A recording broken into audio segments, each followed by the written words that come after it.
East Los Angeles is East LA. It's it's its own world. It's it's it's a world where I came. It's a world where I come from. It's a world where my families come from, and it's a beautiful thing. You know, like everything. You know, like every community, it has its good and it has its bad. But this is it's more like it's something that, like, even though it's the future, like the past still lives in it. The past is still in there. Like, you know, when you go down there and, you know, you can still see mariachis. Like there's that humbleness, the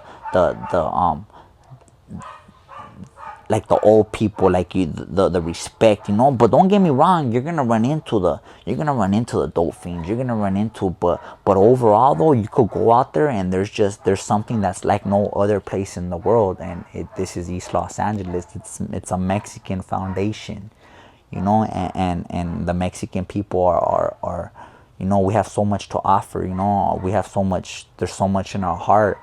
And there's no other place like that. There's like, words can't even describe it.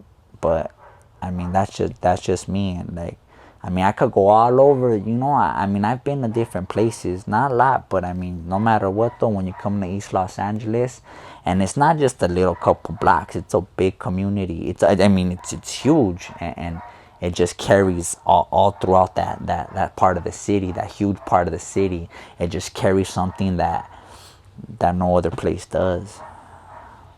No, yeah, you could say that. But see, I mean, in '97, when I was 13 years old. So what happened before that, I wasn't really, you know, like, I mean, yeah, I hear stories, but I only could really speak up on '97 after that, you know, when I'm right in the drug thing. But like, cause nowadays, like, I mean, everybody's tweaking, you know, but that didn't hit till like '01. Tweak really didn't hit East LA till like '01. So yeah, but all before that, it was mainly just crack, you know, smoking pea dogs. I mean, it spread gradually. It spread gradually. We were like Montebello, because Montebello's the borderline. After you pass Montebello, that's southeast. But that's still east side. That's still East LA. Montebello had had glass before the rest of East LA did. And we were serving that. What I mean, well, no. As a matter of fact, you could have got glass from my neighborhood, like in the late '90s though. But it was peanut butter crank. It was pink champagne, lemon drops. That wasn't glass. It was just it was called crank. Some people called it crank. That was like speed. It was straight speed, like that chalky. People know what I'm talking about, chalky shit. But you could have picked that up from my neighborhood before that. But like in 2001, that's when it started hitting, and it gradually. Now that shit's everywhere now. But it didn't hit like that.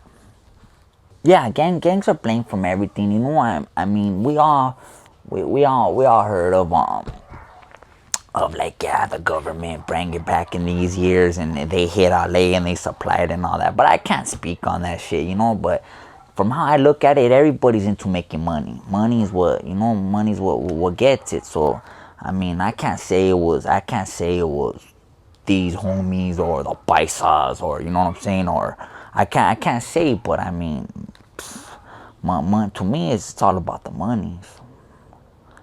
13, that's when it all kicked off. 13, smoking weed.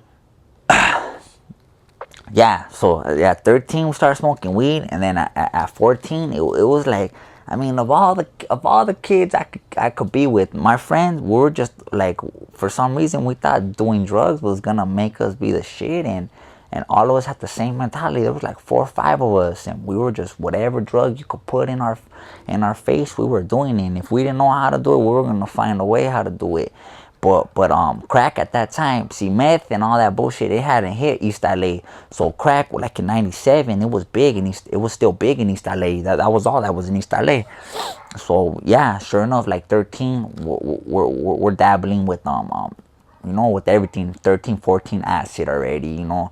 But crack, 14, that's when it was full blown. At 14 years old, we started smoking pea dogs and by like 15, like I remember getting out of East Lake, out of Juvenile Hall, and the homies are just bam, they have a glass pipe, and it's, you know, and they're packing Brillo, and I was like, what? They're like, Dick, we're not even smoking dogs no more, you know, this is how we're doing it. And started freebasing, blasting, whatever you want to call it. And then yeah, I was full blown on that. And then the only thing that got me off of that is when I moved to San Gabriel Valley. In San Gabriel Valley, they already were smoking meth. So to get off of my crack addiction, I ended up just substituting it with meth, and I just became a full-blown tweaker.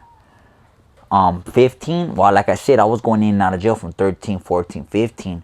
So I was full-blown on meth, and then I ended up getting busted. So that's what used to save. That's what saved me from my addiction, I believe. It wasn't this. It wasn't NA. You know, mine, it was just sitting back like, damn, I'm just keep on getting busted. So like from 15 to 19, I was in and out though. Like I was doing 6 months here, 6 months there, 6 months then, you know, finally a year here. But from 15 to 19, that was me. It was coming. My routine for those 4 years was going in and out of jail, and smoking glass. Yeah, for like 4 years. That was it.